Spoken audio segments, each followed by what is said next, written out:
Allô, Monsieur Nima Chérif, vous avez bien compris la question qui vous a été posée. Pouvez-vous répondre? Non, je n'ai pas bien compris, je n'étais pas connecté. Ah oui, alors la question était de savoir si vous pouvez apporter un commentaire face à ce qui se passe actuellement dans le monde arabe, à l'ébullition suite à ce film très blasphématoire et très contradictoire qui a été publié. Il y a eu mort d'homme, il y a l'ambassadeur des États-Unis qui a été assassiné à Benghazi avec 3 de ses travailleurs. Donc, est-ce que vous avez un commentaire là-dessus, Monsieur Nima? Oui, naturellement, chaque fois qu'il y a des cas de mort dans le monde, nous qui sommes épris de paix, nous qui cherchons à résoudre les problèmes qui se posent à ce monde-là par voie pacifique, nous avons toujours quelque chose à dire dans notre travail. Ce qui s'est passé dans ces 2 jours, vraiment c'est regrettable et condoléances aux familles éplorées, aux familles américaines qui ont perdu les pères, les fils, les membres de leur famille à Benghazi. Comment on appelle? Je voulais dire souvent la liberté que les États-Unis accordent aux citoyens américains et généralement d'autres exploitent dans le sens de nuire aux libertés des autres. Le cas de l'Égyptien d'origine qui est de Californie savait bien qu'avec un film de ce genre allait créer des remous, non pas aux États-Unis, mais à l'extérieur des États-Unis. Parce que là où le point se pose, ici, à l'intérieur des États-Unis, c'est un pays de droit. Les choses, le droit à l'expression est garanti par la loi, et même si c'est parfois contradictoire.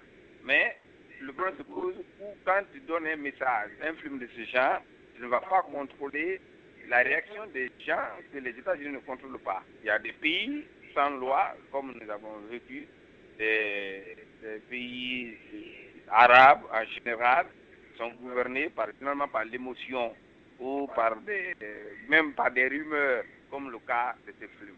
Donc le monsieur Zemedi, il a sûrement analysé le contenu de son film par rapport à la liberté d'expression qui est garantie par la Constitution américaine aux États-Unis, mais il a essuyé de faire des préventions, de prévenir que le même contenu qui est accepté aux États-Unis, même dans les contradictions, ne sera pas accepté dans le monde arabe.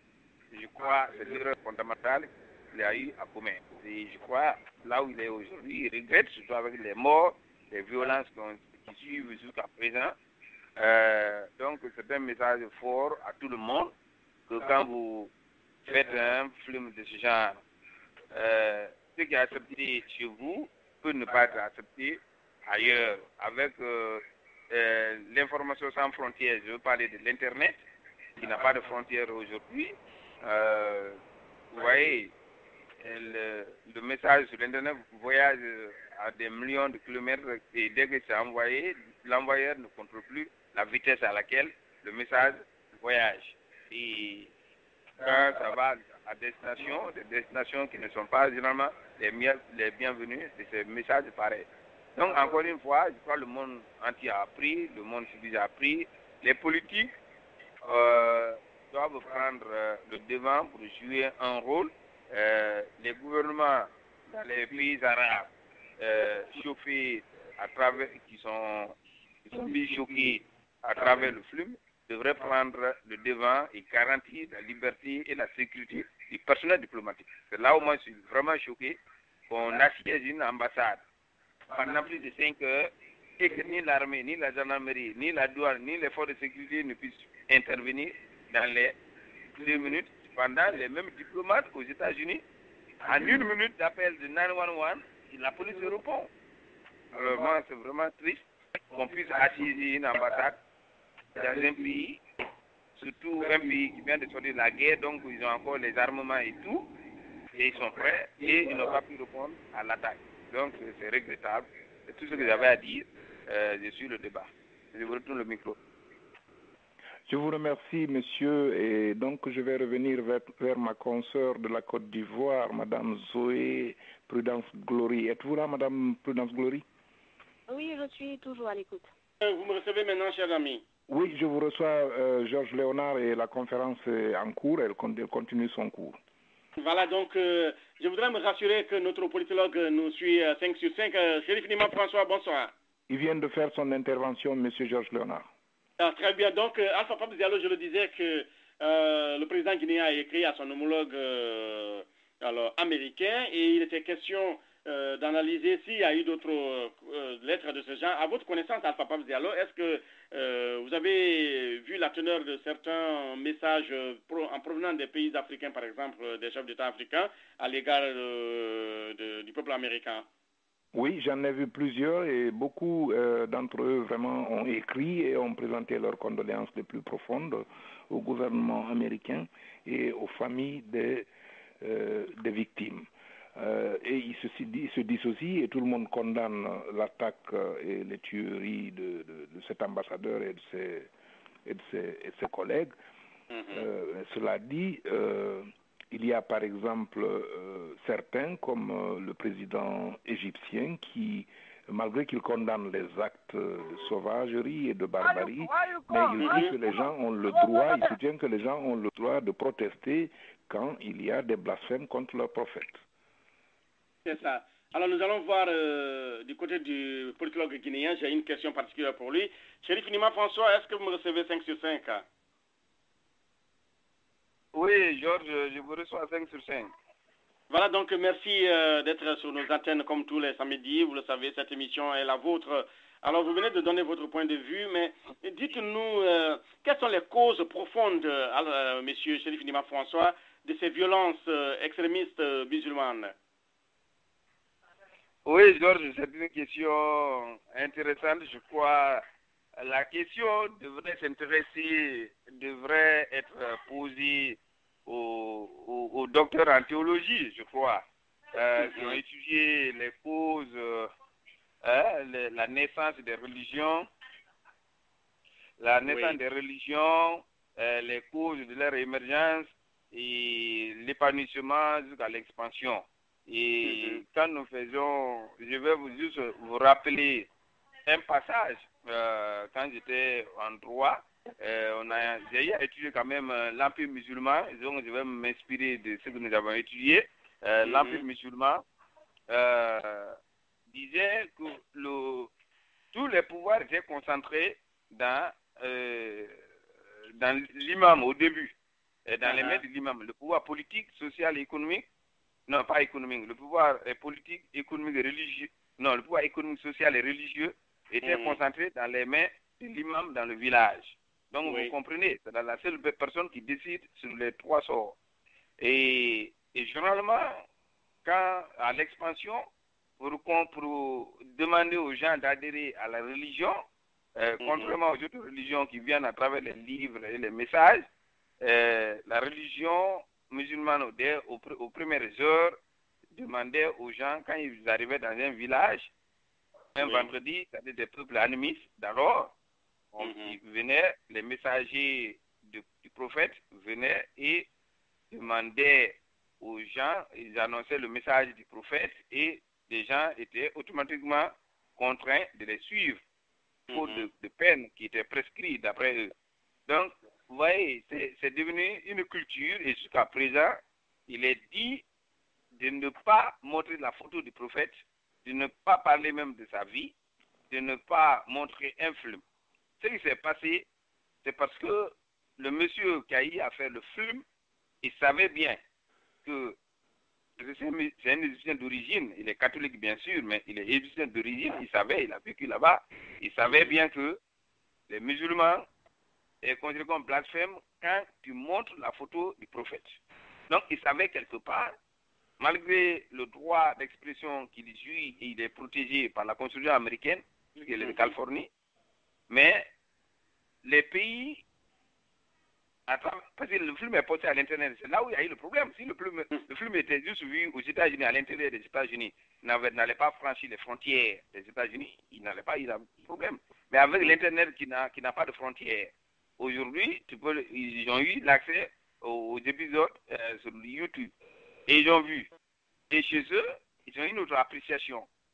C'est considéré comme une violation des lois religieuses.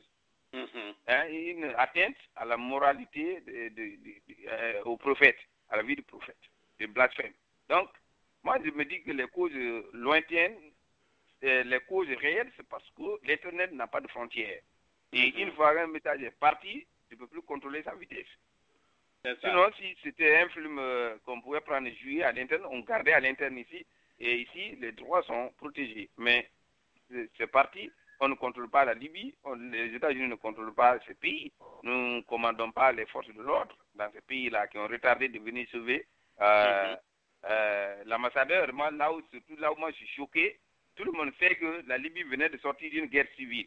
Et donc l'armée libyenne aujourd'hui devrait être l'une des plus prêtes à répondre à des crises de ce genre. Elle devrait être armée à tout moment. Mais comment on peut assiéger une ambassade pendant 5 heures et qu'on n'arrive pas à les sauver? Donc, moi, l'une des causes, c'est parce que l'Internet n'a pas de frontières. Voilà, je pense que c'est la cause principale. C'est ça. Merci beaucoup à notre politologue, le politologue guinéo-américain, Chérif Nima François, qui vient de me céder le micro. Un détour à Fapab Diallo du côté de New York City où nous allons trouver un autre panéliste de renom, son nom Alpha Isiaga Diallo. Il est membre du bureau exécutif de l'IFDG, auquel nous disons bonjour. Monsieur Diallo, si vous recevez 5 sur 5, bienvenue sur les antennes de Radio Top Africa.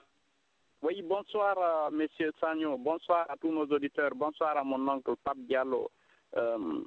Merci de nous rejoindre dans ce grand débat. Alors, Alpha Pape Diallo, l'événement qui nous regroupe aujourd'hui, l'actualité la plus brûlante, c'est donc les massacres de 4 diplomates américains en Libye. C'était à Benghazi, à l'est de la Libye, le mardi dernier. Et donc, les réactions qui en ont suivi à travers le monde arabo-musulman, je le disais tantôt.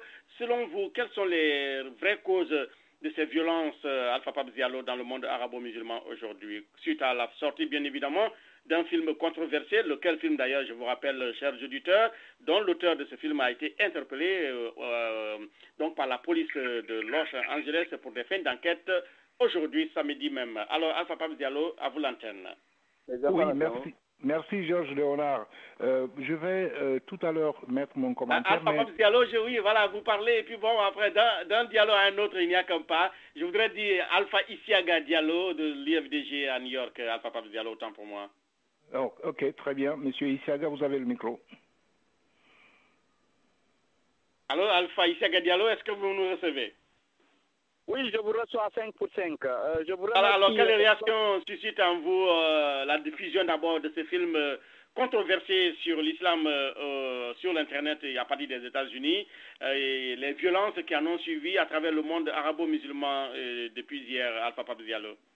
Non, Alpha Isiaga, c'est pas Pape. Ah, pardon, Alpha Isiaga Diallo. Ok, merci, Monsieur Sagno. Avant tout, d'abord, Monsieur Sagno, nous condamnons tout ça et en même temps, nous déplorons la perte en vie humaine et nous demandons à ce que vraiment Dieu le Tout-Puissant arrive à vraiment à nous faire passer des actes pareils. Moi, je crois que ici, ça nous demande beaucoup de réflexion, car dans les pays développés, je crois que la liberté d'expression n'a pas de limite. Et c'est ce qui fait que, à partir du moment où le réalisateur du film, c'est-à-dire le problème qui s'est posé, il n'y a pas de censure dans les pays développés. Alors que si c'est en Afrique, il y a la censure. Et d'ici là, les gens allaient voir ce qui va se passer. Ils allaient quand même, en tout cas, visionner. Quand même visualiser d'abord le film, voir l'impact du film du côté. Vous savez, dans le monde actuel, la communication, on ne peut pas mesurer, comme venaient de dire mes prédécesseurs. C'est la liberté d'expression et le monde est ouvert, la communication, elle est là. Je crois que tout ce que moi je peux dire sur ce point-là, que je regrette réellement la mort de l'ambassadeur et tout le staff, et en même temps nous condamnons la violence et nous demandons à ce qu'on se ressaisit, qu'on sache que c'est un film qui qui est là, ce n'est pas la réalité. Et en même temps, nous demandons aux pays développés encore de voir dans quel état, ou en tout cas de demander à ce que les réalisateurs arrivent au moins de penser à la suite de leur film, sachant qu'ils ont un poids important concernant dans le monde entier, car dès que tu mets un film, sache que ce n'est pas toi seul, c'est tout le monde qui va regarder. Le monde est ouvert, le monde n'a pas de frontières à l'heure là.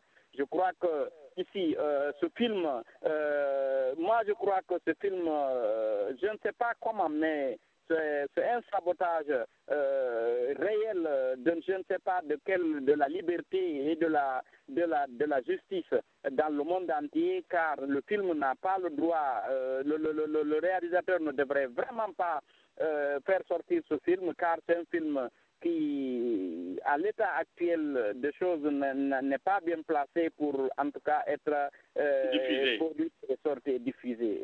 C'est tout ce que je peux dire. Nous le condamnons. Nous demandons à tout le monde, à tous les musulmans de se ressaisir, de savoir que ce n'est pas le gouvernement américain qui a quand même autorisé, ou en tout cas qui a émis l'idée, ou qui a produit le film, mais c'est un Africain d'origine, mais qui a maintenant peut-être qui vit aux États-Unis, peut-être qui est naturalisé américain maintenant. Moi, je crois qu'il faudra revoir la réalité des choses, et je demanderai à mes compatriotes d'être beaucoup méfiants et de ne pas beaucoup spéculer, et de savoir que, en tout cas, le monde est ouvert. En tout cas, ce qui se passe dans le monde entier est vu par tout le monde. Même, c'est-à-dire, si vous mettez ça, si vous comparez ce qui se passe dans le monde entier, en Guinée aussi, il y a beaucoup de choses qui se passent.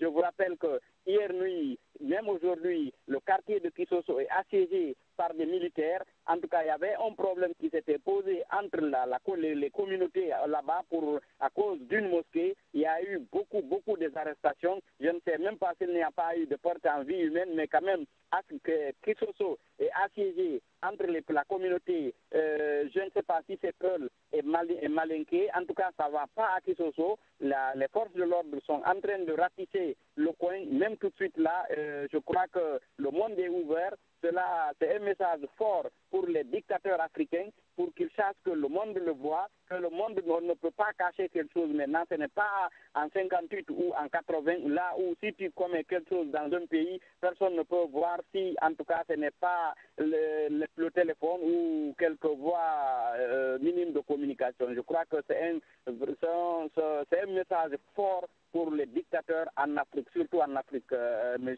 Sagno. Voilà, vous écoutiez Alpha Isiaga Diallo. Je précise que Alpha Isiaga Diallo est membre du bureau exécutif de l'UFDG. Nous restons à New York pour trouver un autre compatriote, messieurs ou madame, dont le téléphone se termine par le 93 26. Vous avez l'antenne pour vos commentaires. Bienvenue sur les antennes de Radio Top Africa. Mon nom c'est Georges Léonard Sagno, et mon complice du jour, vous le savez, c'est Alpha Paps Diallo, grand reporter de guerre qui a couvert notamment les guerres de Tchétchénie dans les Balkans là-bas. Alors, monsieur ou madame, bonsoir. Bonsoir, monsieur Sagno. Bonsoir, madame. Bienvenue sur les antennes de Radio Top Africa. Alors, le débat qui nous regroupe cet après-midi, c'est donc les violences dans le monde arabo-musulman suite à la sortie d'un film controversé ici aux États-Unis, lequel film porte un blasphème sur la personnalité très respectée de Mohammed, donc le prophète Mohammed. Voilà. Alors, quelle réaction cela suscite en vous, madame? Allô? Oui, madame, est-ce que vous me recevez? Allô? Oui, je vous reçois 5 sur 5, madame. Alors, vous avez l'antenne, madame. Vous commencerez plutôt par vous présenter à l'audience et à tous nos auditeurs, madame. Allez-y, vous avez l'antenne. Quelques petits soucis techniques avec madame de New York. Alors, dès que vous êtes disponible à parler, faites-nous signe. Alors, nous allons faire un détour du côté des Raleigh. Alors, notre consoeur Zoé Prudence Glory, vous êtes en ligne depuis Raleigh. Alors Raleigh, c'est la Caroline, c'est la ville, la capitale économique et politique de la Caroline du Nord. Alors si vous me recevez Prudence, à vous l'antenne. Quelle réaction avez-vous en écoutant plutôt quelques auditeurs et panélistes qui sont très nombreux en ligne en ce moment même? Oui, je crois que la réaction est la même un peu partout chez les auditeurs. C'est que les violences sont un peu très fortes. Et vu tout ce qui s'est passé dans le monde arabe, le monde musulman, notamment à Benghazi, en Libye, avec la tuerie du ambassadeur américain, c'est décevant, je veux dire, c'est à en croire, c'est vilain. C'est vilain. C'est quelque chose qui allait arriver, c'est sûr. Mais bon, la tuerie est allée un peu plus loin. Et concernant la liberté de ce film, j'avoue que aux États-Unis, la liberté est sans limite. Et il faudrait un peu que les autorités, que le gouvernement mette une limite à la liberté. Parce que tout le monde fait ce qu'il a envie de faire. Et c'est à cause des tueries de ce genre. Oui. Donc, vous pensez qu'à cause de cette tuerie, je vous apprends que, Prudence, je vous apprends que dans notre pays ici, tout est codifié dans la Constitution. Et pour que la Constitution amende, eux, ils appellent ici amendement, c'est pas comme dans nos pays africains où un petit matin, un petit soldat peut se lever et modifier la Constitution.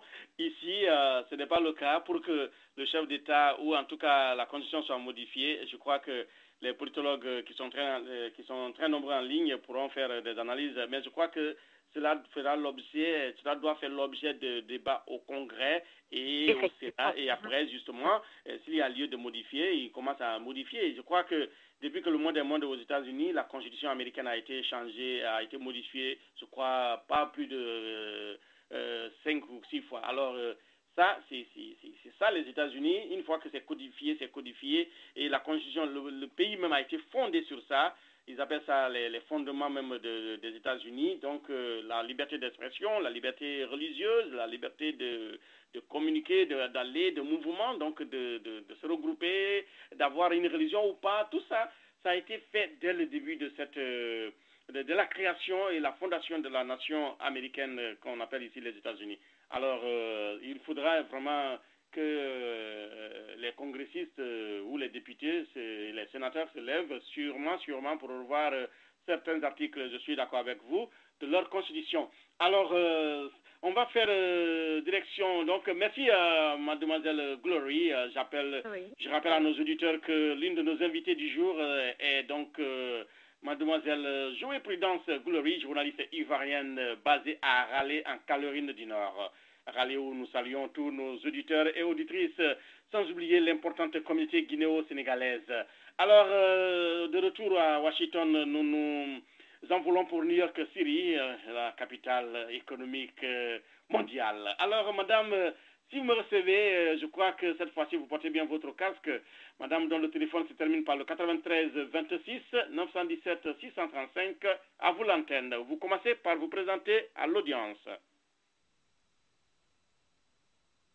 Allô, madame de New York, j'allais dire. Alpha Paps Diallo, apparemment quelques soucis techniques à ce niveau. Alors, Alpha, le débat devient intéressant. Vous avez suivi les analyses très croustillantes de votre homonyme, Paps. Alors, Alpha Isiaga Diallo, et donc d'un Alpha à un autre, il n'y a qu'un pas. On prendra du temps pour se familiariser, je crois, tous les week-ends. Alpha Paps Diallo, cette fois-ci, voilà, c'est bien, tout est rentré dans l'ordre. Alpha Paps Diallo, vous avez écouté M. Diallo de l'UFDG, qui a fait une analyse très croustillante, et le politologue guinéo-américain, Chérif Nima François, et bien sûr notre consoeur de la Caroline du Nord. Les extrémistes se cachent derrière la religion pour commettre des actes criminels. Qu'en dites-vous, Alpha Paps Diallo? Oui, je suis d'accord avec les différents commentaires. Cette violence est à condamner. Mais est-ce que, moi, ma question est la suivante. Est-ce que ce ne serait pas fait exprès? Est-ce que ce n'est pas tout ça de la manipulation? La création de ce film n'est-elle pas préméditée parce que celui qui l'a fait savait que ça allait faire des soulèvements et que certains en auraient profité pour faire des dégâts matériaux et humains immenses? Voilà la question sur laquelle, en tout cas, la police américaine doit s'intéresser, et je suis sûr qu'ils le font, puisque le monsieur est actuellement en interrogatoire avec eux à Los Angeles. Nous avons vu ça ce matin. Et donc ma question est de savoir, elle s'adresse surtout à nos journalistes qui sont censés être des analystes et à nos panélistes qui sont également censés être des politologues et des analystes. Ne pensez-vous que tout ceci ne soit pas une manipulation? Alors, notre premier auditeur et panéliste que nous allons essayer d'avoir cette fois-ci, nous savons qu'il était en ligne depuis le début de cette émission. Direction donc Philadelphie, Monsieur Jean-Pierre Guilavogui. J'espère que vous êtes confortablement assis dans le fauteuil en train de siroter votre tasse de thé et suivre l'émission. Si tel est le cas, quelle réaction avez-vous? Apparemment, Monsieur Jean-Pierre Guilavogui n'est toujours pas disponible. Alors, nous allons essayer de poser la question au politologue guinéo-américain. Chérif Nima François, pourquoi ce film maintenant et est-ce que cela n'était pas prémédité? Pourquoi la sortie de ce film à quelques semaines des élections ici aux États-Unis? Bon, mon premier commentaire allait dans ce sens. Moi, je ne veux pas faire des enquêtes, je ne suis pas spécialiste des enquêtes politiques, mais ce que je sais, c'est que nous sommes dans un pays du droit, un pays où chacun fait le travail, on a les forces, les services de renseignement qui sont très développés, ils ont tous les moyens pour découvrir un jour s'il y a une manipulation derrière la sortie du film à quelques semaines des élections présidentielles aux États-Unis. Mais ce que j'allais dire, j'insiste, c'est le fait que, le monsieur qui est à l'origine des films est égyptien d'origine, de la minorité religieuse. Il est venu, les États-Unis, par la voie de la Constitution, lui a donné toutes les prérogatives d'être protégé sur le sol américain. Il a fait 2 enfants, il n'a jamais vu ses droits violés, sauf s'il a été impliqué dans les cas de fraude à la banque. Ça, c'est un autre cas. Il savait que le film aux États-Unis, comme il y a la loi, si tu mets le feu dans la voiture de quelqu'un un jour, même 100 ans après, quel que soit son âge, on va mettre le main sur toi. C'est ce qui fait que les gens refusent de se livrer à certains actes certains actes barbares ici aux États-Unis. Parce que quelle que soit la durée, les enquêteurs vont mettre main sur toi. Lui, il le savait qu'à l'intérieur, aux États-Unis, il n'allait pas avoir de problème. Mais il savait aussi, comme moi je le sais, et je crois que la plupart d'entre nous le sait, que dessiner ou faire un film du prophète Mohamed est du blasphème. C'est porter atteinte. C'est une insulte, oui. C'est une insulte à la religion musulmane. Et il savait qu'il allait provoquer des problèmes. Et il a mis des sections sur l'Internet. Il savait que l'Internet, il ne contrôle pas l'Internet, même celui qui a créé l'Internet. Il a des peines à contrôler. Et le film est parti là-bas. Il savait qu'il allait créer des problèmes en dehors des États-Unis, des pays qui n'ont pas de loi forte, qui n'ont pas des institutions très capables de protéger des autorités. Le peuple et les institutions, oui. Surtout, permettez-moi, surtout que le film a été traduit et en arabe et en copte sur YouTube. Voilà. Donc, c'était, on peut dire déjà d'abord, lui-même, l'auteur, lui qui a produit le film. Ceux qui ont traduit en arabe, ceux qui ont participé à la réalisation du film, ils sont tous au courant que ça allait créer des remous sociaux à travers le monde arabe. Voilà. Alors, Chérif Nima François, on le dit encore, oui. Quelle est la portée politique de la sortie de ce film, car nous sommes à quelques mois des élections.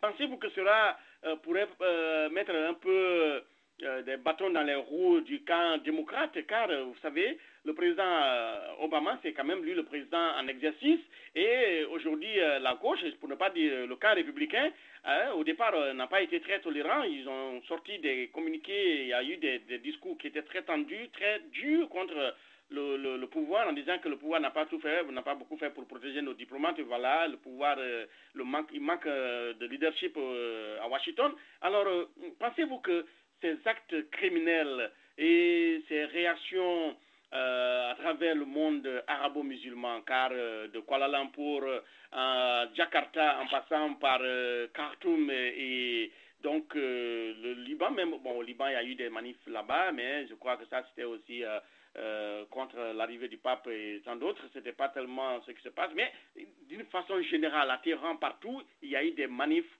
pour dénoncer justement la diffusion à grande échelle de ce film.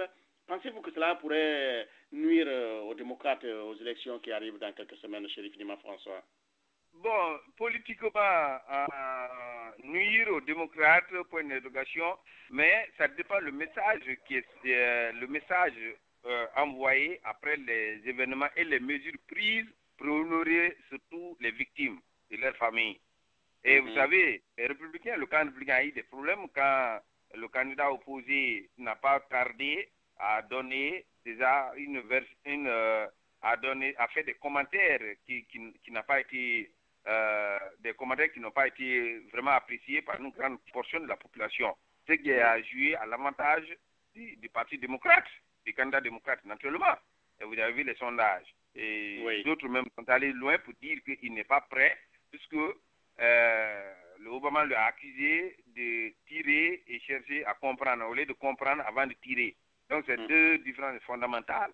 Et moi personnellement, en tant qu'être humain, j'étais choqué, surtout en tant que politicien, celui qui a appris comment l'appareil administratif doit travailler, j'étais choqué d'apprendre que à l'anniversaire du 11 septembre, il n'y avait que deux marins, deux agents de sécurité à l'ambassade. Et comment se fait-il que le film était sorti, il y avait déjà des remous en Égypte, et que c'était le 11 septembre? Et quelle est l'instruction que l'administration centrale américaine fédérale a donnée aux diplomates dans les pays arabo-musulmans pour être aussi les... Pour ne pas dire dans tous les pays à travers le monde, oui. Voilà. Oui, la question reste posée. Alors, un détour du côté de New York, M. Chérif Nima François, gardez votre confort d'écoute.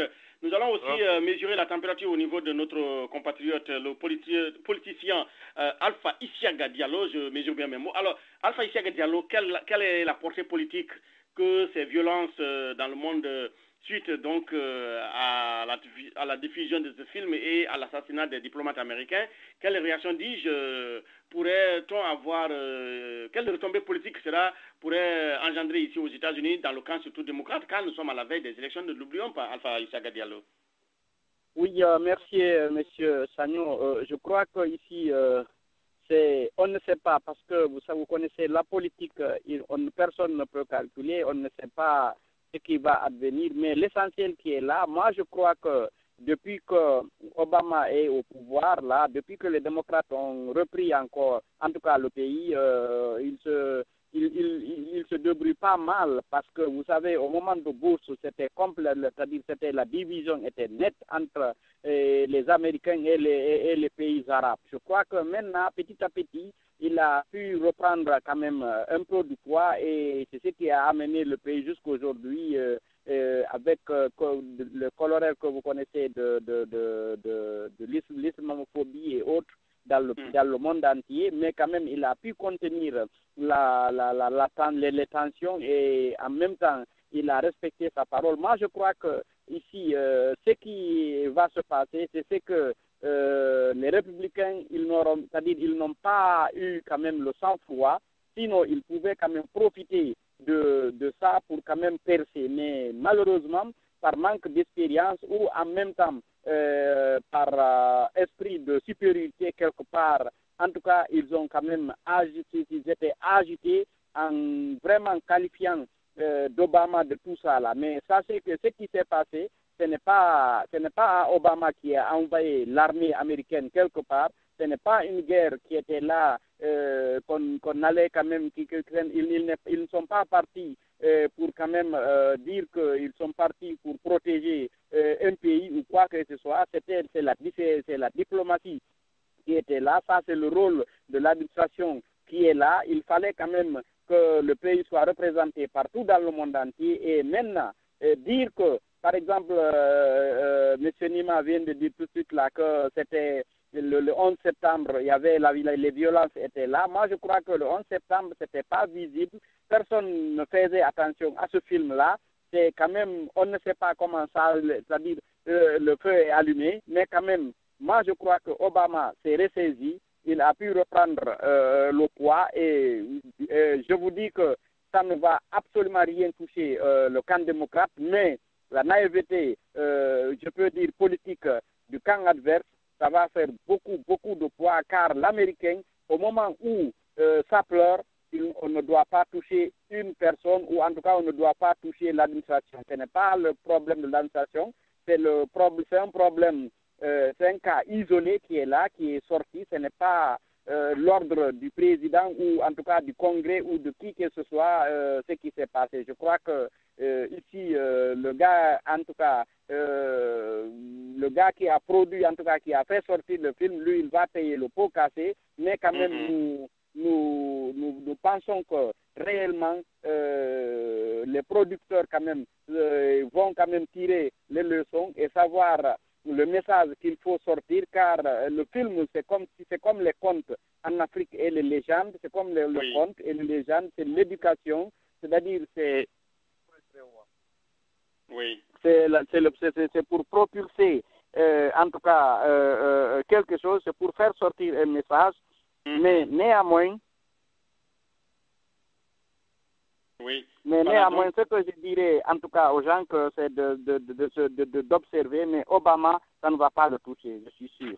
Voilà, très bien. Merci Alpha Issaga Diallo. Alpha Issaga Diallo, je voudrais que vous me dites en quelques mots comment l'Occident pourrait-il mettre fin à ces violences inouïes qui choquent le monde arabo-musulman. Comment l'Occident pourrait désormais se comporter pour ne plus que de tels actes arrivent dans le monde arabo-musulman. Alpha Issaga Diallo.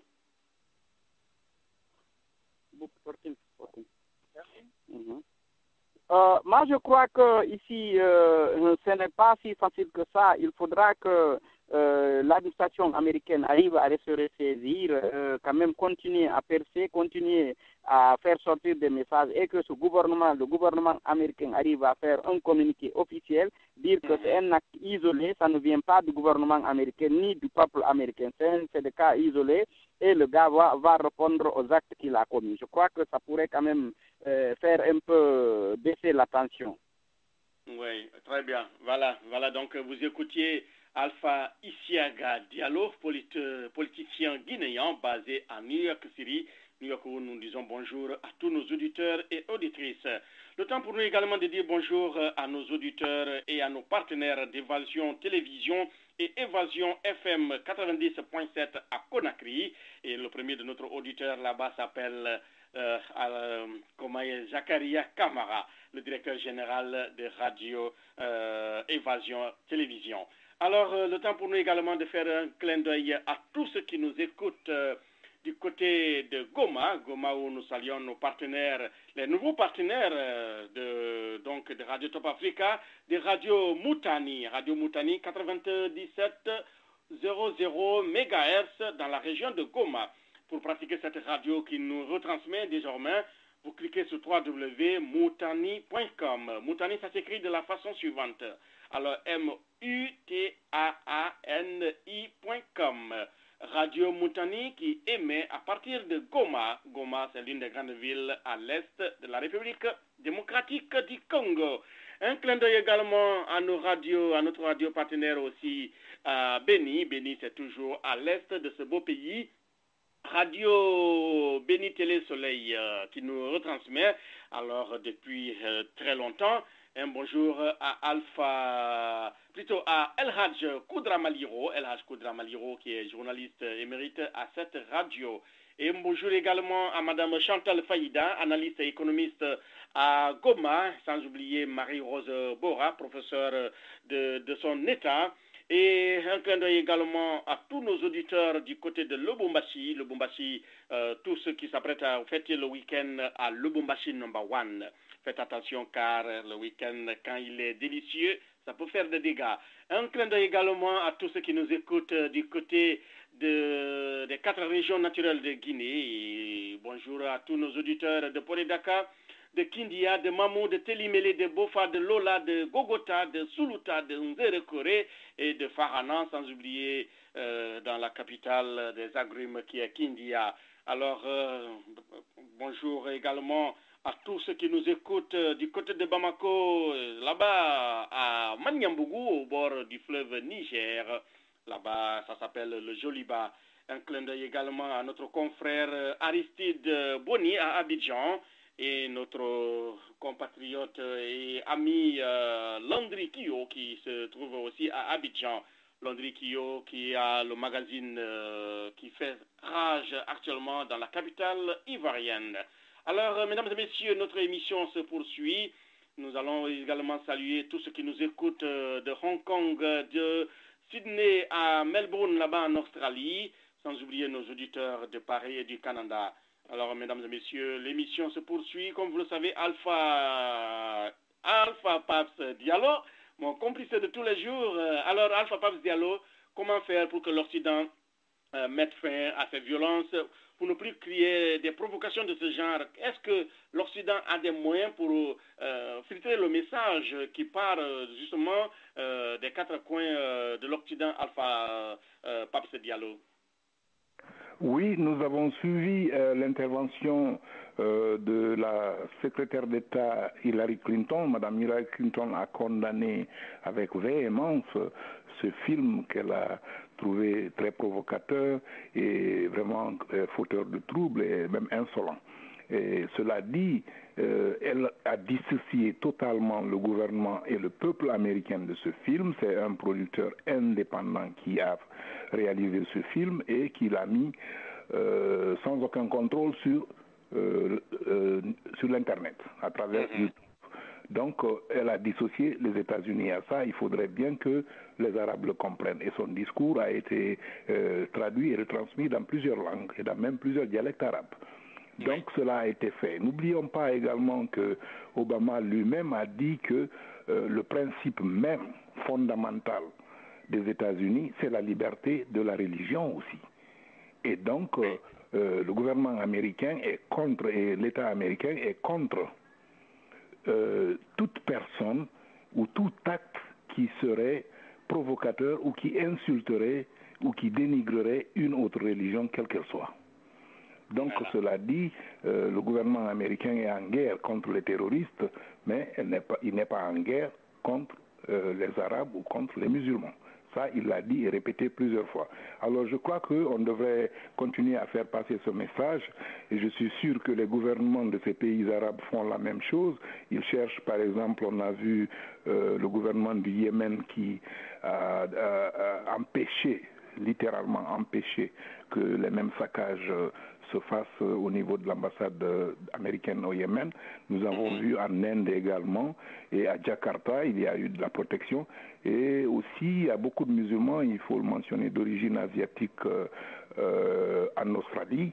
Hier, il y avait des manifestations là-bas, c'était très tendu, mais bon, la police était présente pour empêcher les massacres et le gouvernement a essayé de sensibiliser les gens pour dire que la faute n'était pas au gouvernement américain, mais plutôt à un Américain d'origine copte égyptienne. Alors, Alpha Paps Diallo, vous avez dit des dispositions ont été prises à travers des pays chauds comme le Yémen, mais comment se fait-il que le Soudan, à Khartoum, que les forces de l'ordre se soient restés bras croisés pour que les manifestants viennent saccager les ambassades britanniques et allemandes? Parce que quand vous regardez quand même la vidéo, à moins que je me trompe, mais à un moment donné, est-ce que c'est par suite de débordement? Ces forces de l'ordre sont restées muettes, calmes et sans réaction. Elles sont donc restées très muettes, ces forces de l'ordre, pour ne pas barrer vraiment la route. En Égypte, où les manifs ont commencé, on a vu que l'armée égyptienne, la police égyptienne fait tout pour barrer la route au plus précis là, qui veulent vraiment atteindre l'ambassade américaine et casser, et saccager. Mais à Khartoum, Alpha Paps Diallo, je suis resté un peu j'étais un peu, disons, hors de moi, mais quand j'ai vu les images, ils sont, ces agents de sécurité, et la police, la gendarmerie, n'ont pas fourni beaucoup d'efforts pour empêcher, n'est-ce pas, afin que ces gars-là, ces surexcités-là, extrémistes musulmans, manifestants, saccagent vraiment les lieux. Oui, c'est vrai. Au début, il y a eu un peu de laxisme de la part. Oui, un peu de mouvement, oui, pour empêcher. Mais il y après, a eu du laxisme de la part des forces de l'ordre au début, comme je le disais, mais un peu plus tard dans la journée, j'ai vu la vidéo de Reuters, parce que Reuters était bien présent là, et j'ai vu la vidéo de Reuters où vraiment la police a agi fortement, et ils ont dispersé les gens avec des gaz lacrymogènes et voilà, des grenades fumigènes et des jets d'eau. Mais il faut reconnaître aussi que tous les pays arabes n'ont pas la même force de réaction. La police est parfois très mal organisée pour des trucs comme ça. Et également, il faut dire que ce sont des pays qui sortent de guerre. Donc, cela dit, quand on sort de la guerre, la démocratie n'est pas encore installée. Il faut du temps pour que la démocratie s'installe. Merci beaucoup, Alpha Diallo. Avant de faire un tour du côté de Raleigh, direction Washington DC, le politologue guinéo-américain Chérif Inima François. Alors, comment faire pour que l'Occident évite de telles violences dans les pays arabo-musulmans? Monsieur Chérif Inima François. Oui, Georges, vous savez, la démocratie occidentale qui est accompagnée par une paix durable nous interpelle tous que vraiment c'est la meilleure voie à suivre, que les institutions soient fortes, établies et respectées par tous les citoyens, qu'on fait face, la population doit faire confiance aux forces de sécurité, au système de la justice. C'est pour cela que j'avais dit que celui qui a fait le film savait qu'aux États-Unis, il allait être protégé. Mais il ne pouvait pas rester en Égypte ou en Libye et faire le film là-bas. Non. Maintenant, qu'est-ce que le monde, il faut qu'on cherche à savoir où le monde va. Mais je crois qu'aujourd'hui, avec l'Internet, les nouvelles technologies d'information, le téléphone, les radars, la communication facile, va éventuellement permettre à réduire significativement le nombre des radicaux dans les rangs de toutes les religions, et particulièrement à ce qui nous concerne de ces derniers jours, le nombre de terroristes va diminuer, puisque la pauvreté, il faut aussi reconnaître qu'on a toujours dit, les mêmes causes produisent les mêmes effets, parce que la pauvreté est galopante.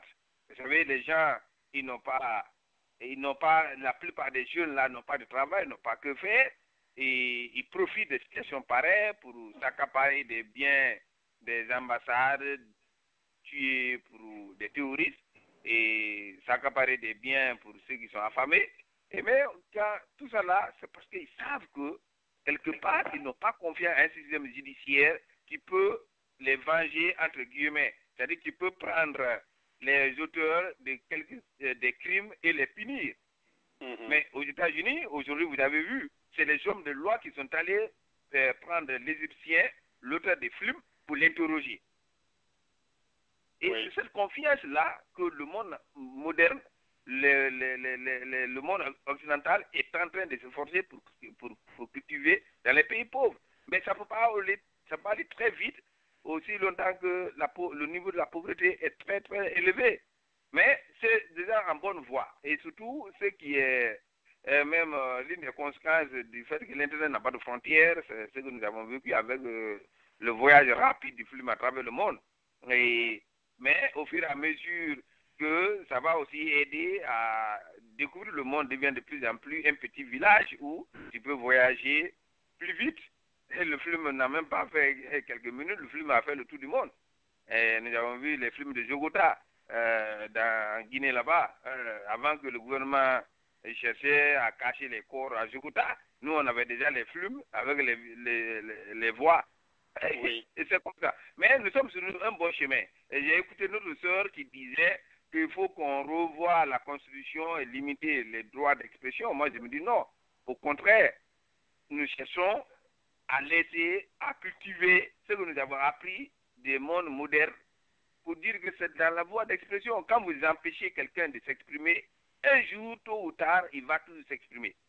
Donc, la meilleure manière, c'est de protéger seulement l'expression, mais de ne pas les empêcher de s'exprimer.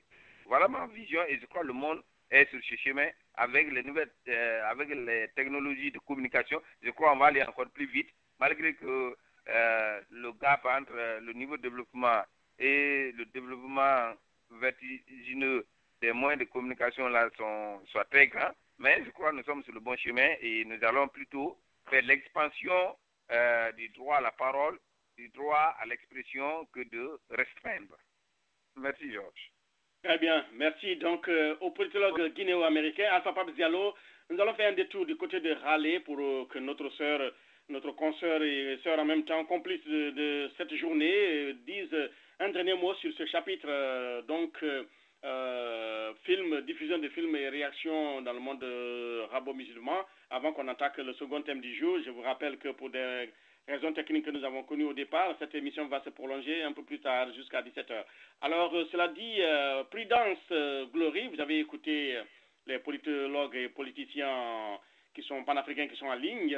Vous, selon vous, comment l'Occident pourrait-il faire pour éviter que de tels dérapages arrivent? Ce que j'appelle dérapage, c'est cette diffusion à grande échelle d'un film qu'on savait bien qu'il allait faire des réactions négatives dans le monde arabo-musulman, Prudence Glory. Oui, je vais dans le même sens que les politologues, voilà, qui viennent de s'annoncer. Et je crois que la chose n'est pas aussi facile que ça.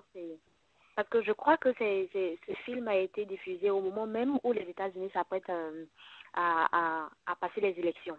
Et oui, c'est purement politique. Je crois que c'est purement politique. Et comme la ministre Hillary Clinton a déjà commencé, il faudrait montrer à la face du monde, voilà, que de tels agissements sont condamnables et que le gouvernement américain n'est pas pour, n'a rien à voir avec ce film qui a été diffusé.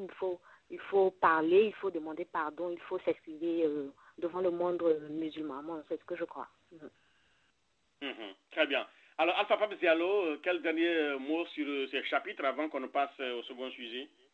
Oui, c'est encore une fois de plus de continuer à faire passer les messages et à travailler. La CIA travaille déjà avec le FBI et le secrétariat d'État, c'est-à-dire le ministre des Affaires étrangères américain. Il travaille déjà avec les gouvernements de ces mondes, justement, de ces nations arabes et de ces nations musulmanes. Donc, c'est continuer à faire passer le message et en même temps à sécuriser les ambassades. Et bientôt ça va se calmer, parce que croyez-moi, c'est une action, c'est un feu de paille, c'est pas quelque chose qui va se prolonger. Je suis allé plusieurs fois dans des lieux où il y a eu des actions comme ça, et croyez-moi, 90% de ceux que vous voyez dans la rue, les jeunes que vous voyez dans la rue, ce sont des jeunes voyous qui n'ont aucune conviction, ni politique ni religieuse. Partout où on leur dit allons détruire, ils viennent avec l'intention de pouvoir voler un téléviseur à l'ambassade américaine, ou bien un four à micro-ondes ou un réfrigérateur. C'est la seule idée qu'ils ont en tête. Ils n'ont aucune conviction ni religieuse ni politique. C'est des jeunes gens en blue jean et en t-shirt qu'on a vus. Et moi, je les ai vus parce que j'ai été sur le terrain plusieurs fois, Georges. Voilà. Donc, voilà ce qui mettrait fin à ce chapitre. Donc, sur les violences dans le monde arabo-musulman, suite à la diffusion très controversée d'un film à partir des États-Unis sur les grands réseaux de communication, sur notamment YouTube. Alors, je vous rappelle que les 3 corps, la dépouille mortelle des Américains qui sont tombés là-bas à Benghazi, la dépouille morte, dis-je, est arrivée aux États-Unis. Et hier, dans le Maryland, une grande cérémonie présidée par le président Obama et la secrétaire d'État américaine, Mme Hillary Clinton, a donc honoré ces martyrs de la liberté et du progrès socio-économique de ce beau pays. Alors, mesdames et messieurs, second thème de cette édition, je vous rappelle que vous suivez la 88e édition de Washington Débat. Alpha Pape Diallo, comme vous le savez, en Guinée, il y a un grand forum économique qui a ouvert donc ses portes hier à Conakry, n'est-ce pas? Oui, c'est un forum économique national qui a été organisé dans le but justement de diversifier les secteurs de l'économie et d'inviter différents investisseurs et savoir, pour présenter la Guinée et savoir dans quel cadre ils peuvent investir et comment on peut assurer que leur investissement porte des fruits, etc., etc. C'est un genre de forum qui est très commun, on le fait très souvent, mais le problème c'est pas ça. Ça c'est une très bonne idée de faire des forums. Mais le problème c'est quoi? C'est qu'on organise souvent des forums comme ça, on dépense beaucoup d'argent pour recevoir ces invités de marque qui viennent de partout dans le monde et Il faut les loger, il faut les nourrir, il faut organiser des banquets, etc. Et ensuite, ça n'a pas de suivi parce que les gens ne reviennent plus. Ils voient l'insécurité qui règne dans le pays. Ils se disent, bon, je vais mettre mon argent ici, dans l'agriculture ou dans la pêche ou, je sais pas moi, dans la petite industrie ou dans les mines. Mais ils ont peur de le faire parce qu'ils voient une certaine instabilité dès qu'ils sont dans le pays. Donc là, on ne sait pas, surtout que on n'a pas encore les informations sur la clôture de ce forum. Et voilà que Alpha Isiaga vient de nous dire que la tension est très forte dans un des quartiers à Conakry où il y a des affrontements entre Peul et Malinké, et qu'il y a beaucoup d'arrestations et peut-être même des blessés, etc. Donc si cela se fait devant ces invités qui sont venus, ces investisseurs qui sont venus pour le forum, je doute fort qu'ils reviennent. Voilà la question que moi je me pose. Je sais pas qu'est-ce que alors nous allons essayer de voir si Monsieur Jean-Pierre Guilavogui depuis Philadelphie est maintenant disponible à nous parler. Alors, Monsieur Jean-Pierre Guilavogui, est-ce que vous êtes maintenant dans une zone où l'écoute est bonne? Alors, si tel est le cas, bonjour et bienvenue sur les antennes de Radio Top Africa. Allô, Monsieur Guilavogui depuis Philadelphie? Apparemment, Alpha Pape Diallo, il n'est pas dans une zone où on a accès facile. Donc, nous allons faire un détour du côté de New York City, à New York, où un auditeur est en ligne, monsieur ou madame, dont le téléphone se termine par le 1583. Bonjour et bienvenue sur les antennes de Radio Top Africa. Bonsoir, monsieur Sagno, c'est Lucie. Ah, très bien, madame Lama, bonsoir, comment allez-vous? Ouais, je vais bien. Ah, c'est vous qui avez tenté de nous joindre depuis là, non? Oui. Donc, ça passait pas, donc j'ai changé de numéro, quoi. Ah, vous avez changé de téléphone. Merci de votre soutien à nos programmes. Donc, aujourd'hui, les thèmes qui regroupent ces nombreux panélistes et politologues guinéo-panafricains ici, donc c'était d'abord les violences dans le monde arabo-musulman suite à la sortie d'un film. Je ne sais pas si vous êtes cinéphile, mais on a discuté de long en large sur ces réactions-là et les dispositions à prendre pour éviter de tels cas. Maintenant, nous sommes en train de parler du forum économique, mais puisque vous avez eu des difficultés techniques à nous joindre dans le premier débat, si vous avez des réactions, allez-y, Madame Laman, vous avez le micro. Non, parlant du premier débat, alors, moi j'avais une question à poser à monsieur, celui qui est à New York là, dont il parlait. Donc, ma question était de savoir pourquoi, quand une fois on parle du prophète, ça pose problème. Moi, c'était ça ma question. Je ne sais pas si c'est M. Diallo depuis New York. Monsieur Alpha Isiaga Diallo, oui, d'accord. Alpha Isiaga Diallo. Je dis, ma question est de savoir pourquoi, quand seulement on parle du prophète, les gens vont, ils cassent, ils font des choses. Donc, c'était ça ma question, s'il pouvait me répondre. Ok, restez en ligne. Nous allons essayer de voir du côté de New York City. Alors, Monsieur Alpha Isiaga Diallo, si vous êtes toujours en ligne et que vous me recevez, alors Madame Lucie, Madame Laman et Lucie Doré de New York vous pose une question sur le premier sujet. Alors, pourquoi, quand le nom du prophète Mohamed, paix et salut sur lui, est prononcé partout, ça fait souvent des dégâts, surtout quand il y a des blasphèmes portés à son encontre? Oui, merci Monsieur Sagno et merci à Madame. Je dirais à Madame que c'est la religion, on ne doit pas blaguer avec Jésus-Christ, on ne doit pas blaguer avec Mohamed sallallahu alayhi wa sallam. Moi je crois que c'est un nom divin, il faudra qu'on respecte la foi des uns et des autres, on ne doit pas blaguer avec ça. En tout cas, la religion musulmane, Mohamed sallallahu alayhi wa sallam reste et demeure l'envoyé spécial.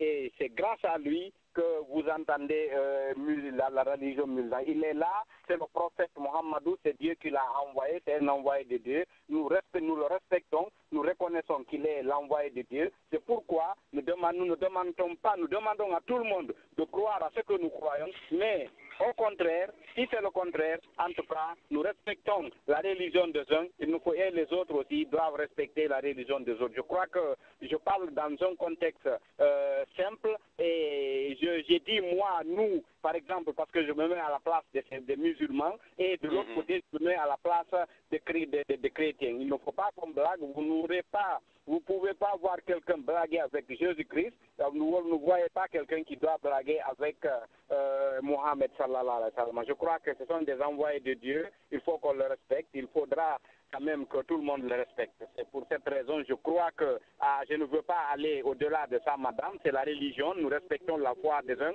Il faut que les autres aussi respectent le nôtre. Voilà. Pour donc résumer, les noms de tous les saints doivent être respectés, surtout ceux qui ne sont plus de ce monde et pour lesquels nous nous sommes battus ou ils se sont battus pour nous. Alors, Madame Lucie, avez-vous une autre question? Non, ça va, pour le moment.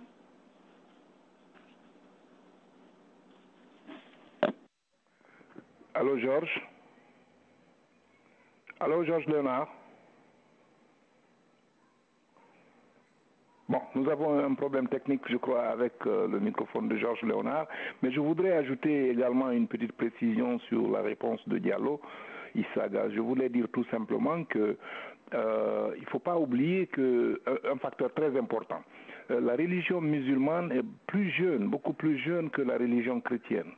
Et donc, il faut rappeler que la religion chrétienne a eu des croisades aussi. Et ces croisades, c'était plusieurs fois. Il y a eu des croisades quand ils se sont sentis insultés, quand ils ont pensé que le tombeau de Jésus a été attaqué par les musulmans. Il y a eu beaucoup de croisades. Il y a eu 3 ou 4, je crois. Et donc aujourd'hui, vu que la religion musulmane est beaucoup plus jeune, elle est aussi à ce stade, je crois, de développement. Elle n'accepte pas qu'on insulte son prophète et je pense que cela est tout à fait normal. Personne et dans la religion musulmane d'aujourd'hui, en tout cas, vous n'entendrez jamais quelqu'un parler mal de Moïse ou d'Abraham ou de Jésus parce qu'ils sont tous dans le Coran. C'est une continuité en réalité. Alors je ne vois pas pourquoi on peut faire des blasphèmes contre l'un ou l'autre. Alors je ne sais pas si Georges est revenu. Georges? Oui, je vous suis 5 sur 5 Alpha Papa Diallo. Merci donc du temps d'antenne. Alors nous allons continuer avec le second thème du jour. Je le disais tantôt, je disais que les noms de tous les saints doivent être respectés car ils ne sont plus, surtout ceux qui ne sont plus de ce monde, alors et ceux pour lesquels nous vivons, des hommes et femmes qui se sont battus pour nous, surtout quand il s'agit de Jésus ou de Mohamed, comme vous l'avez dit, Alpha Papa Diallo. Alors revenons au Forum économique de Conakry pour continuer notre émission. Mesdames et messieurs, je vous donne la teneur du discours que le président guinéen a tenu hier au Palais du Peuple, le Palais du Peuple qui a abrité donc ce Forum économique guinéen. En procédant donc à l'ouverture des travaux du dit forum, le président de la République, professeur Alpha Condé, a affirmé que la Guinée accueille cette rencontre au service d'un seul objectif, qui est l'émergence du pays. Le chef de l'État a défini la situation économique catastrophique qu'il a trouvée en place dès son investiture. Pour le président Alpha Condé, au bout de 2 ans, le gouvernement guinéen n'a pas fait de miracle, mais des activités sans relâche. Des activités que le président a résumées en 6 points. Il s'agit de la stabilité macroéconomique, la réforme du secteur minier, la relance de la production agricole, le développement des infrastructures économiques, la modernisation du port autonome de Conakry et l'atteinte du point d'achèvement de l'initiative PPTE, Pays pauvres très endettés, qui va être effective prochainement. Alors, Alpha Papa Diallo, ce que je voudrais comprendre, c'est vrai qu'il y a eu un forum où on parle de l'émergence, où on souhaite plutôt l'émergence de la Guinée. Vous avez compris, le forum est intitulé Diversification de l'économie et bonne gouvernance pour une Guinée émergente. Ça, c'est le thème de ce forum. Alors, nous ne sommes pas économistes, mais je crois qu'en matière de la bonne gouvernance, la presse a son mot à dire, Alpha Papa Diallo, et ce n'est pas la première fois qu'un forum économique d'une telle envergure est organisé à Conakry. Nous nous rappelons qu'en 96-97, quand Sidia Touré était aux affaires, il y a eu un forum économique de ce genre à Conakry qui avait drainé des hommes importants de l'économie planétaire à Conakry. Et après la suite des travaux, vous le savez, la suite a été classée dans les placards. Et quand Lansana Kouyaté est arrivé aussi aux affaires en tant que Premier ministre, il a organisé aussi des forums économiques. Mais le problème, c'est qu'il n'y a jamais de suivi dans ces forums économiques. Alors, nous allons essayer de voir l'avis du politologue guinéo-américain qui est en ligne depuis très longtemps. Donc, Chérif Inima François, alors, de forum en forum, de réunion en réunion, l'économie guinéenne bat toujours de l'aile. Pourquoi organiser un forum de plus quand on sait que les premiers forums ont été un échec? Et voilà, nous avons toujours dit, notre position était claire dès le début, que le président Alpha Condé n'avait aucune expérience en matière de gestion ni des affaires publiques, ni de l'administration, et ni donc aucune idée claire comment l'économie d'un pays doit fonctionner. Nous l'avons dit, il a prouvé pendant plus de 18 mois, il est à la tête du pays. La seule performance qu'il va obtenir à la fin de ce mois, le 25 septembre de ce mois, c'est d'avoir atteint le point d'achèvement du PTTE, pays pauvre très endetté, avec le cadrage macroéconomique qu'il a pu maîtriser par les dépenses publiques. Il a pu contrôler à travers l'unicité de la caisse. Bon, mais un peuple ne vit pas seulement de l'argent. Un peuple, il y a beaucoup de domaines qu'il faut gérer quand tu es chef. Vous avez, je vais passer seulement les grands domaines. On ne peut pas parler de forum économique quand la plus vieille usine de l'Afrique, la plus grande usine d'alumine, Fria, est dans des grands détresse, oui. Est en détresse, et il est président, ça fait plus de 18 mois, et il n'a pas une solution de sortie de crise. C'est déplorable que de laisser ces problèmes qui sont là devant sa porte pour aller chercher des gens, comme Pape disait, des gens qui vont venir faire de beaux discours, et quand ils vont quitter demain, ils ne vont plus revenir. Le problème principal de la Guinée aujourd'hui, ce n'est pas des forums économiques, c'est d'abord, c'était et encore reste toujours renouveler cette vieille bureaucratie qui ne répond plus à l'attente de la population. C'est pour cela que le peuple a demandé le changement. Ce n'était pas pour envoyer des ministres, ce n'était pas pour remplacer un ministre par un autre, mais c'était de moderniser la vieille bureaucratie là et de la remplacer par des jeunes, des gens soucieux qui seront là pour travailler pour le peuple. Ça, c'était c'était ça le changement. Ce n'était pas changer pierre par peau. Deuxièmement, on ne peut pas le faire sans une justice saine. Quand le peuple n'a plus confiance au système judiciaire, le peuple lui-même, les Guinéens n'ont pas confiance au système judiciaire qu'on a en Guinée. Comment voulez-vous qu'un étranger ou un Néma Chérif prend sa dette, va à Exim Bank pour prendre $1 million pour aller investir dans un pays comme ça? Le Guinéen même qui a Conakry, qui est en Guinée, n'a pas confiance à un juge, n'a pas confiance à un gendarme ou à un policier. Et tout au moins a perdu toute confiance à ce gouvernement qui est en place. Comment voulez-vous que si Néma Chérif qui sort de Gogota, lui ne peut pas le faire? Est-ce que c'est le blanc américain? Eux, c'est l'Européen qui va aller là-bas pour investir un sou? Jamais. Ceux qui ont investi les sous à Rio Tinto, ils n'ont pas de solution. On cherche à les remplacer malgré qu'ils ont été pénalisés à $700 millions. Nous, on ne connaît même pas où est la moitié a été engloutie. Fria, les investissements riches sont en gaspillage. Comment on appelle, à Valais, à Zogota, nous le savons, ils sont en train d'enlever leur matériel. À Simfer, au Moniba, ils sont en train de quitter. J'ai appelé l'autre jour, mon frère m'a dit qu'ils sont en train de chercher des camions pour quitter à Simfer, au Moniba. Donc, et que le monsieur prend son temps à gaspiller les fonds publics pour tenir des forums économiques, je dis c'est une perte de temps. Les problèmes qui en Guinée, les Guinéens ont parlé de changement, c'était pour remplacer cette vieille bureaucratie par une nouvelle machine compétente et faire en sorte que la justice soit là pour tout le monde. Un exemple frappant, les gens qui ont attaqué, qui supposaient attaquer, les informations prouvées que personne n'a attaqué la résidence du président, c'était un coup monté à l'interne, mais la justice, malgré les défaillances, les gens ont reconnu que les officiers n'ont pas tort, ils n'ont jamais attaqué la résidence, mais on les a libérés et le président, sur les ordres même du président, a compromis la décision de la justice. Oui, donc, il a fait appel, les prévenus qui avaient vraiment bénéficié d'une liberté ont été repris et écroués. Alors, dont le général Nourcham, oui, ça c'est quand même un revirement judiciaire très grave, Alpha Paps Diallo. Oui. Et le fils, le neveu du comté, du président, vient de mourir en prison. Comment voulez-vous vous imaginer au XXIe siècle, avec un président démocratiquement élu, civil, professeur, intellectuel, comme il s'appelle, que des gens meurent sous son régime en prison? Et vous voulez que c'est le blanc, c'est l'américain, c'est le français qui va venir mettre son sou.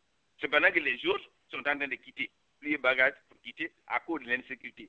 Et Georges, la dernière fois, vous avez dit, les Américains ont demandé aux citoyens américains de ne même pas mettre pied là-bas, de ne pas aller en Guinée. Donc, oui, effectivement, la semaine dernière, nous avons reçu une dépêche du bureau de presse du département d'État qui demandait aux Américains qui sont en Guinée, d'abord, qui demandait aux autres Américains de ne pas partir, mais et à ceux qui sont sur le terrain d'être munis de leur passeport américain dès que il y a des pépins comme ça, et on passe à leur évacuation. Donc, cela veut dire quoi? Cela veut dire que notre pays n'est pas fréquentable. Ce n'est pas un pays où il fait bon y vivre et où il faut investir. Et quand justement, c'est pourquoi ce forum de Conakry prête vraiment explication. Il faut des débats des hommes comme vous, des politologues guinéo-américains, analystes panafricains pour organiser un forum dans un pays où on peine à organiser des élections législatives depuis bientôt 2 ans. Le chef de l'État a été élu. Impossible d'organiser des élections. Donc nous sommes toujours dans la transition et les opposants n'ont pas manqué de le dire. Des opposants comme Sidi Touré ont dit que la transition continue. Vous vous rappelez, le 27 août dernier, l'opposition a été donc matraquée au cours d'une manifestation à Conakry.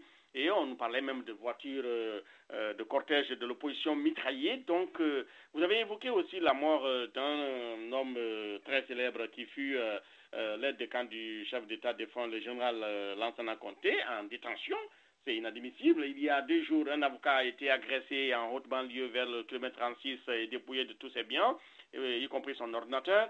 Donc, l'insécurité sévit, l'insécurité d'abord alimentaire, l'insécurité d'abord physique des citoyens, c'est pas garanti. Et avec ça, on organise à coup de milliards ou de millions des forums économiques. Moi, je me dis, on aurait dû faire l'économie de ce forum et faire face franchement à des problèmes très terre à terre de ramassage d'ordures à Conakry et de l'amélioration des conditions de vie en amenant l'adduction d'eau dans les robinets à Conakry. Alors on va essayer de prendre l'avis du politicien de New York, M.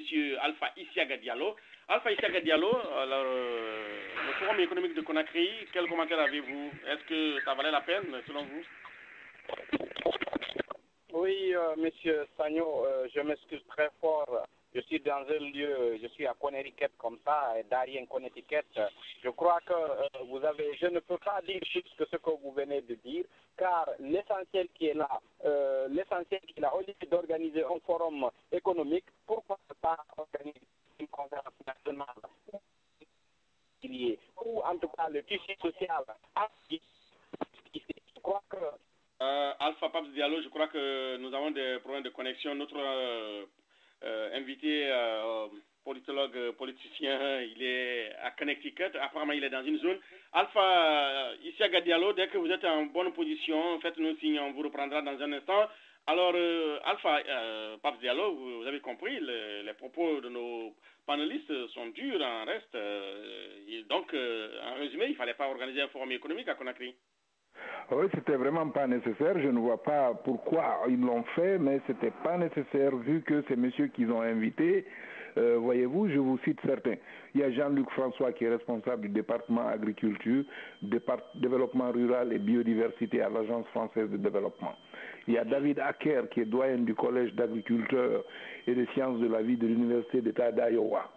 Il y a Madame Ezekwesili, qui est ancienne vice-présidente de la Banque mondiale chargée de la région Afrique. Il y a Monsieur Paul Collier, qui est professeur de sciences économiques et directeur du Centre d'études des économies africaines à l'Université Oxford. Sans compter qu'il y a les investisseurs arabes, je ne sais pas, du Golfe, ceux de Abu Dhabi, des Émirats arabes unis, etc. Ils sont très nombreux. Il y a 240 participants nationaux. Il y a une quarantaine d'invités étrangers ou d'expatriés guinéens. D'accord, ce sont des gens qui potentiellement peuvent être des investisseurs. Mais il faut voir la réalité en face. Là où moi, ma personne physique n'est pas en sécurité, je ne pense pas que mon argent puisse être en sécurité dans ce coin. Donc, ils ne vont pas investir. Diallo, commentaire bien fourni.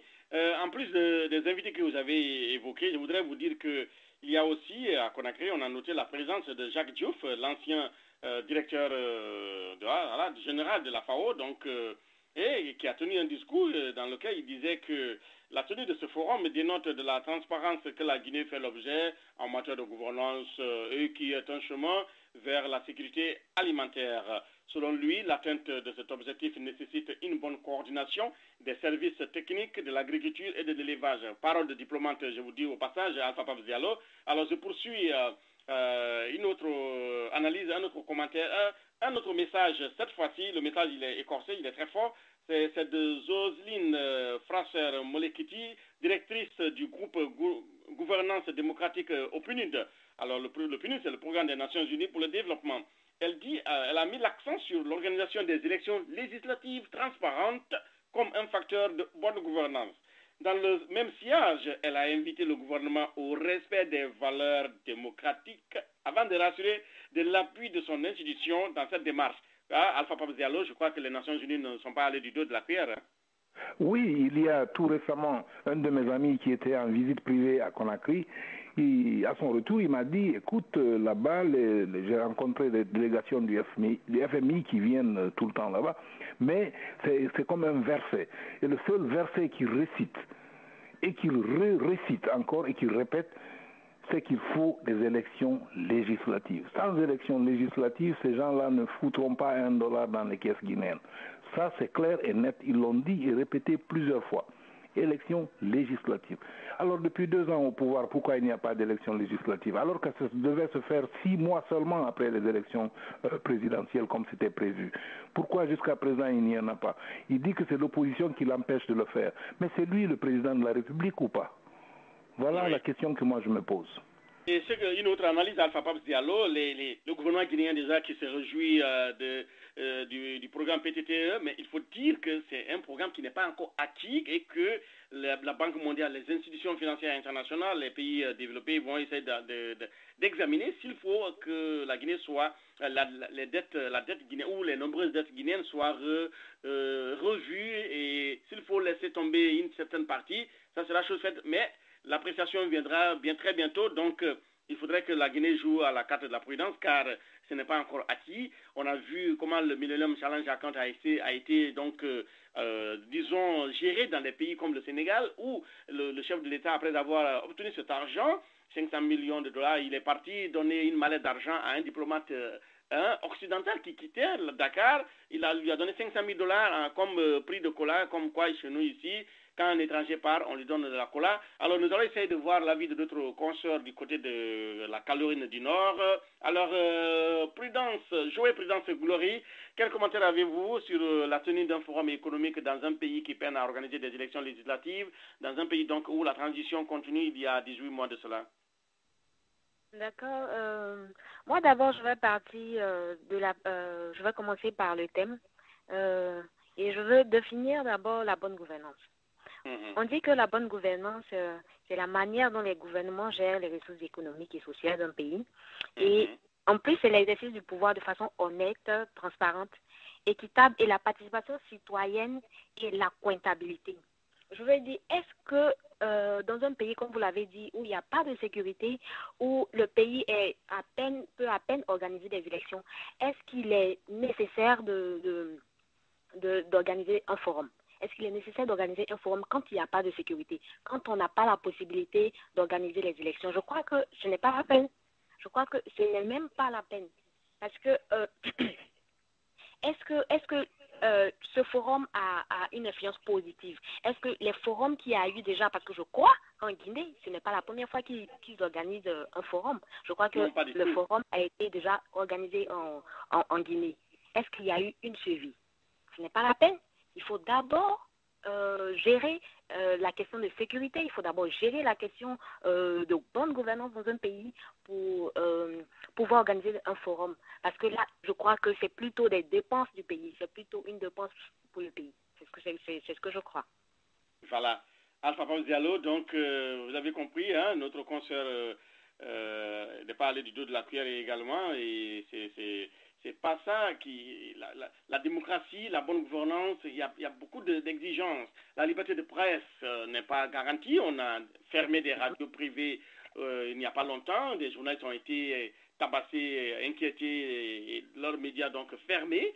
Dans un pays comme ça, où l'opposition n'est pas donc en sécurité, l'opposition d'ailleurs, je viens de lire une dépêche de nos confrères de Guinée News, l'opposition projette encore à Conakry des manifestations le 20 septembre prochain. Alors, et vous savez, nous sommes en train d'aller justement dans la célébration, vers la célébration du 3e anniversaire cette fois-ci des massacres du 28 septembre et qui reste toujours non élucidé. Il y a eu massacre au 28 septembre.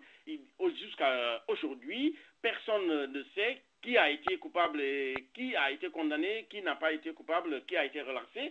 Le gouvernement qui prônait le changement, ce n'est pas donc ce changement-là n'est pas encore visible sur le terrain. Donc l'opposition guinéenne projette marcher le 20 septembre dans tout le pays. Alors Alpha Pape Diallo, vous comprenez que se réjouir de là, se réjouir vraiment de l'organisation d'un forum économique, cela relève d'une utopie, n'est-ce pas, Alpha Pape Diallo? Absolument, cela ne se discute même pas. Et d'ailleurs, c'est une des raisons que le gouvernement américain a décidé, le secrétariat d'État, je veux dire le ministère des Affaires étrangères des États-Unis, donc, a décidé de dire à leurs concitoyens de ne pas y aller et à ceux qui y sont d'être très prudents. C'est justement à cause de ces marches. Vous avez vu, ils tirent à balles réelles sur les cortèges, c'est-à-dire qu'il y a des tentatives d'assassinat même des chefs de l'opposition. Alors, dans un pays comme ça, on ne peut pas parler de forum économique. Et je suis sûr que le 20 septembre prochain, ça c'est dans quelques jours, là, il y aura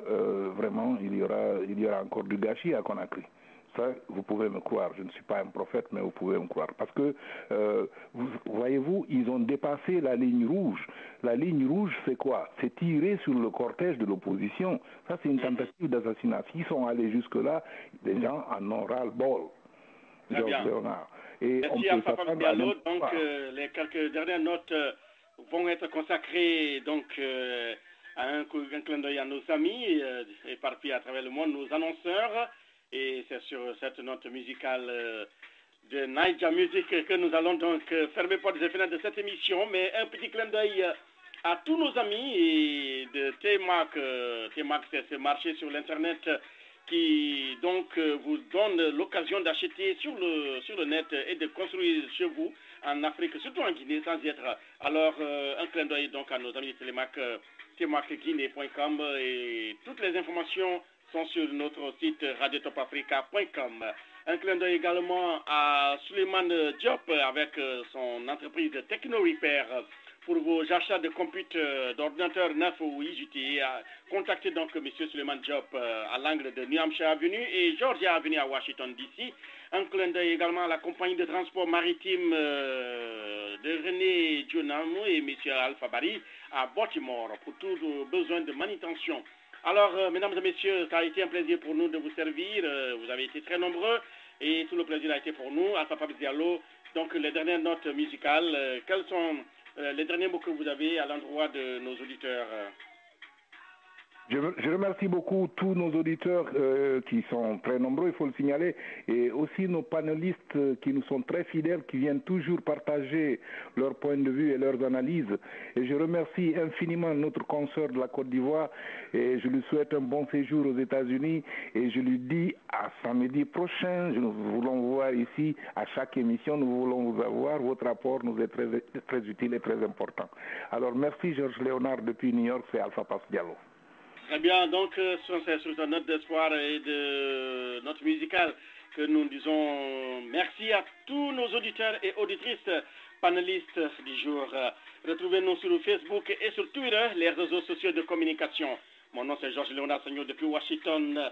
C'est donc la fin de cette 88e édition Alors, un clin d'œil à tous ceux qui nous écoutent du côté des 4 coins du globe, notamment nos auditeurs de Goma Bukavu et de la RDC tout entière. Alors, rendez-vous la semaine prochaine pour d'autres émissions. C'était au micro Georges Léonard Sagno.